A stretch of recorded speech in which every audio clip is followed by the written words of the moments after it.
महाभारत के युद्ध का एक महायोद्धा सात्यकी कौन था जिसने एक बार महारथी कर्ण को भी हराया था। और क्या था सात्यकी का भगवान श्री कृष्ण के साथ कनेक्शन।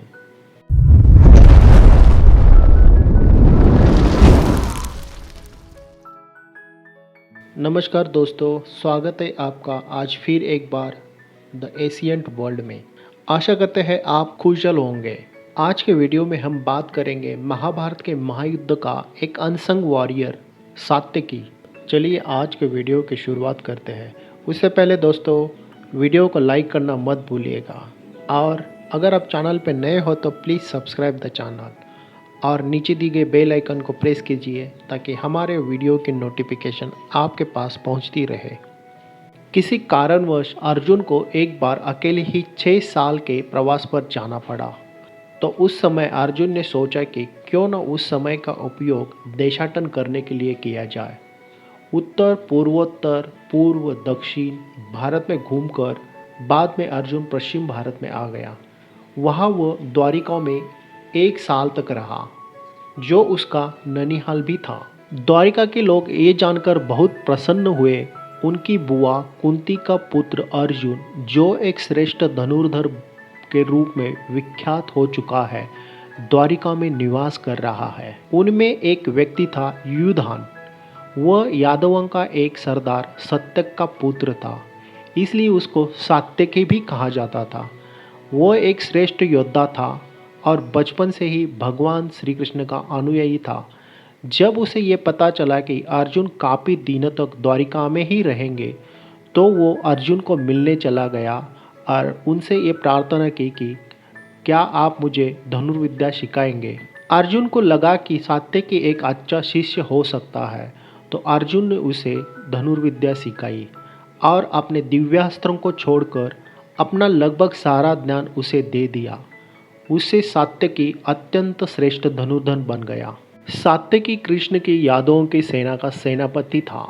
जब महाभारत का युद्ध निश्चित हो गया और कृष्ण को यादवों की सेना दुर्योधन के पक्ष में लड़ने के लिए भेजनी पड़ी, तो सात्यकी ने पांडवों के खिलाफ लड़ने से साफ इनकार कर दिया, क्योंकि एक तो पांडवों का पक्ष धर्म का पक्ष था और सात्यकी अपने गुरु अर्जुन के खिलाफ लड़ना नहीं चाहता था। सात्यकी की प्रार्थना स्वीकार करके भगवान कृष्ण ने सात्यकी को पांडवों के ओर से लड़ने की इजाजत दे दी। सात्यकी की इस निर्णय से अर्जुन इतना प्रसन्न हुआ कि उसने सात्यकी को वचन दिया कि यदि तुम मेरी दृष्टि में रहते युद्ध करोगे तो मैं तुम्हारा कोई अनिष्ट नहीं होने दूंगा। भगवान कृष्ण सात्यकी की योग्यता और निष्ठा पर बहुत विश्वास करते थे।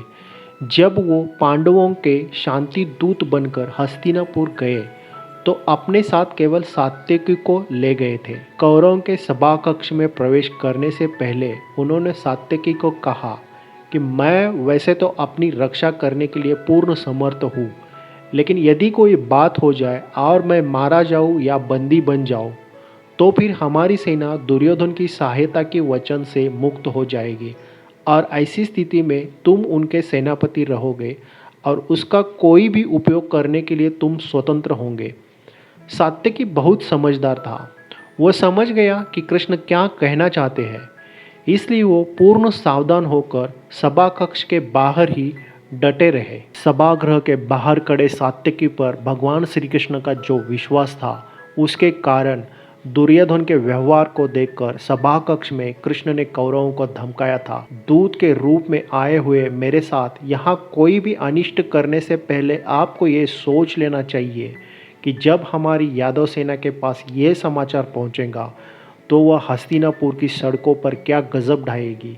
ये सुनते ही सारे कौरव काँप गए और उन्होंने दुर्योधन को कोई मूर्खता करने से रोक दिया। अर्जुन ने सात्यकी को उसकी रक्षा करने का जो वचन दिया था, समय आने पर उसका पालन भी किया। एक दिन सात्यकी कौरवों के पक्ष के योद्धा भूरिश्रवा के साथ द्वंद्व युद्ध में उलझ गए थे। दोनों ही श्रेष्ठ योद्धा थे। पहले उन्होंने धनुर्युद्ध किया, फिर गदा युद्ध हुआ और अंत में तलवार युद्ध शुरू हुआ। लड़ते लड़ते अचानक सात्यकी के हाथ की तलवार छूट गई। भूरिश्रवा ने उसको तलवार उठाने का मौका तक नहीं दिया और उसके बालों को पकड़कर उसका सिर काटने के लिए अपनी तलवार उठाई। ये पूरा युद्ध अर्जुन दूर से देख रहे थे। जैसे ही अर्जुन ने देखा कि सात्यकी का प्राण खतरे में है तो अर्जुन ने शीघ्रता से एक ऐसा बाण चला दिया कि भूरिश्रवा का हाथ कोहनी के पास से कट कर निकल गया। इस तरह सात्यकी की जान बच गई, लेकिन भूरिश्रवा अर्जुन के इस हस्तक्षेप से बहुत नाराज हुआ।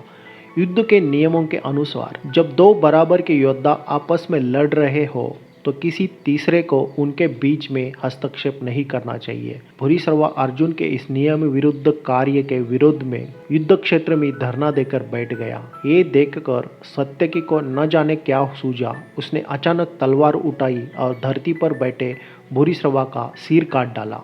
इसके अलावा भी महाभारत के महायुद्ध में सात्यकी ने बहुत सारे पराक्रम करके दिखाए थे। जैसे कि युद्ध के दूसरे दिन सात्यकी ने शकुनी के साथ युद्ध किया था। शकुनी ने सात्यकी से भयंकर युद्ध किया, लेकिन सात्यकी ने उसे हरा दिया था। युद्ध के 12वें दिन कर्ण के साथ सात्यकी का महायुद्ध हुआ। उसमें सात्यकी ने कर्ण को हराया था, लेकिन उसे मार नहीं दिया क्योंकि उसे अर्जुन की शपथ याद थी, इसलिए उसे बख्श दिया था।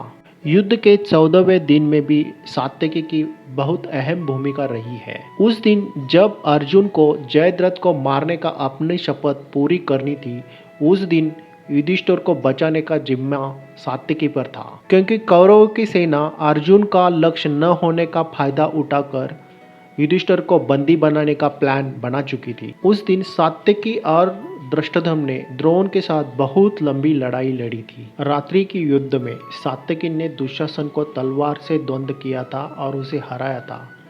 उसने गदा की लड़ाई में दुशासन के पुत्र दुर्मसेन को भी हराया था। सात्यकी ने तीरंदाजी में कर्ण के पुत्र वृषसेन को हराया था। युद्ध के 15वें दिन सात्यकी ने भूरिश्रवा के पिता सोमदत्त को मार डाला और भीम को सोमदत्त के पिता प्रहलिका को मारने में मदद की थी। तो दोस्तों, ये थी महाभारत के एक अनसंग वॉरियर सात्यकी की कहानी, जिसका जिक्र महाभारत के मेन पर्व में बहुत कम बार किया जाता है। आपको ये कहानी कैसे लगी कमेंट बॉक्स में ज़रूर बताना। आज के वीडियो में बस इतना ही। जल्द ही हाजिर होंगे एक नई कहानी के साथ।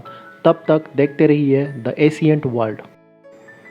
अगर आपको ये वीडियो अच्छी लगी हो तो लाइक ज़रूर कर देना, और आप चैनल पे नए हो तो चैनल को प्लीज़ सब्सक्राइब कर देना। Thank you very much.